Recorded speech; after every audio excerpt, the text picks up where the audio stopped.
There you put on BMA's animals that were scarier than dinosaurs. Part 2. Here's what on the other part 2 said. Cause anyways, this part here wrong that one side. No, yeah, apparently doing that was scary because of Utah laughter. So yeah, let's get more into it. Alright. Thanks for coming into Paleontology here. Dinosaurs. These monsters are estimated to have lived for 60 million years, but long. Or at least back then, and a little longer, in the base of dinosaurs family. From massive monsters easily ways, huge. Right, so first we have Megatherium. The thing, to get the particulars. I don't think it's medicines. I only watched the video. Volcanoes, the Octodus, Dinotrodon, whatever that thing is, and Argentinians. It's supposed to be soft sucrus, but some of it dark sucrus. I don't know. I think it's a story aspect, which is stupid. For some reason, I'm playing this. I think it's Shastasaurus. Grin and Also, bear. each section has like tiles and stuff. So, for example, this Grin and Bear. It's gonna get very cringe. Face to face with a 700-pound grizzly scenario. So just imagine what it was like 2.5 million years ago when Arctodus roamed the earth. A bear that was almost 3 times the size of the modern grizzly. I don't think it's like 3 times the size, more like 2.5 times the size. Nicknamed the giant short-faced bear, or bulldog bear. Has anyone actually called them bulldog bears? I don't know. Have these beasts weighing in at more than 2,000 pounds at their largest. I think that's alright, yeah.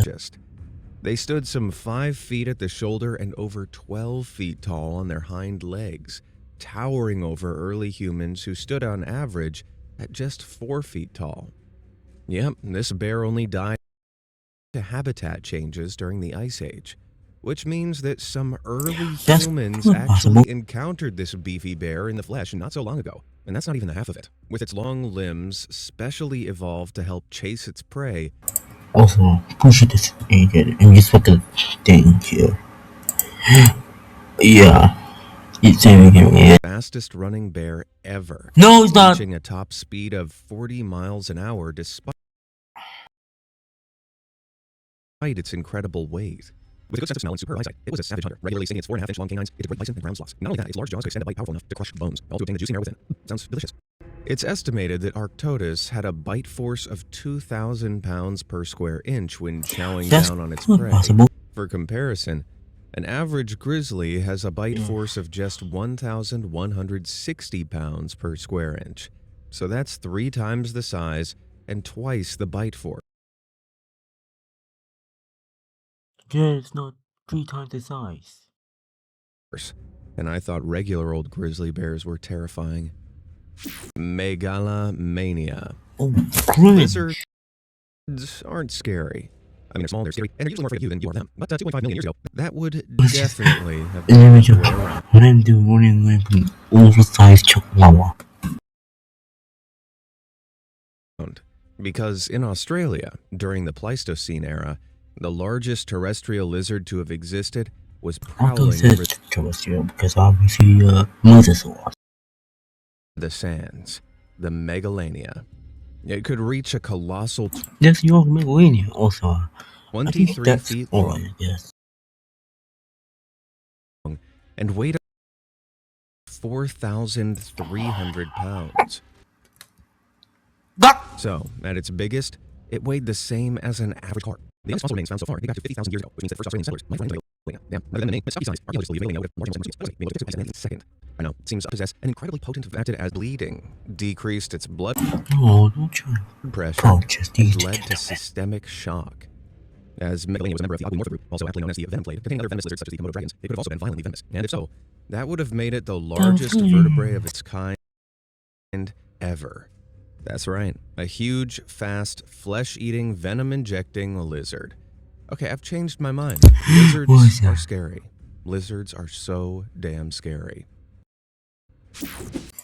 Only thing is the scoundrels are that dangerous. Sends chills up your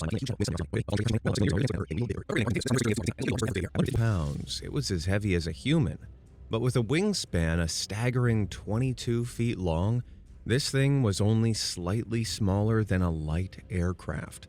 In fact, its skull was so big, it was longer than the average human forearm. You're probably wondering, if it was so big, how could it have flown? Well, it turns out the graceful Argentavis was a glider, much like today's eagles.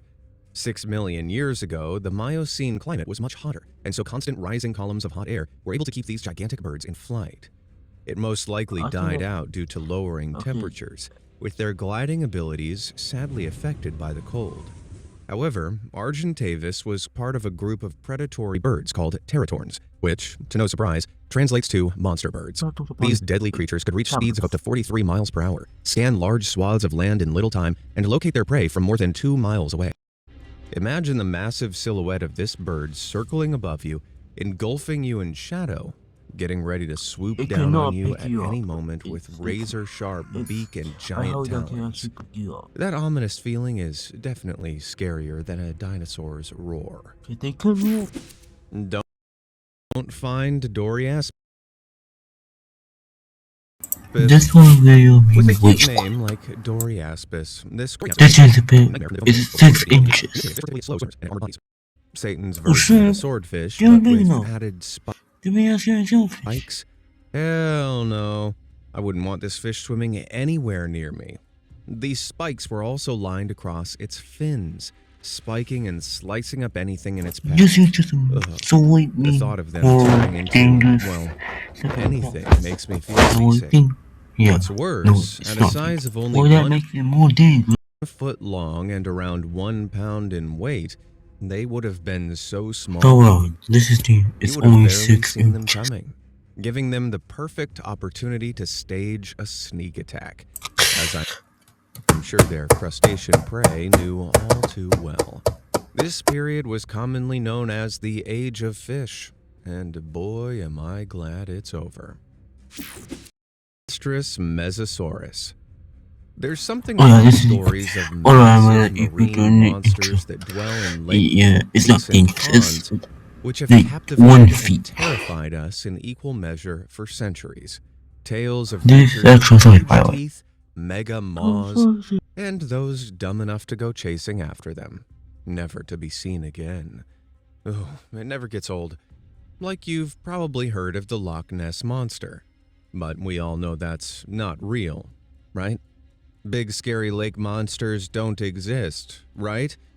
Well, back in the early Permian period, around 299 million years ago, they definitely did. Those things. And they looked like But this. still, I mean, Sickeningly slim, weirdly elongated, with a people, mouth but full of razor-sharp it's usually jumping out of the water. teeth.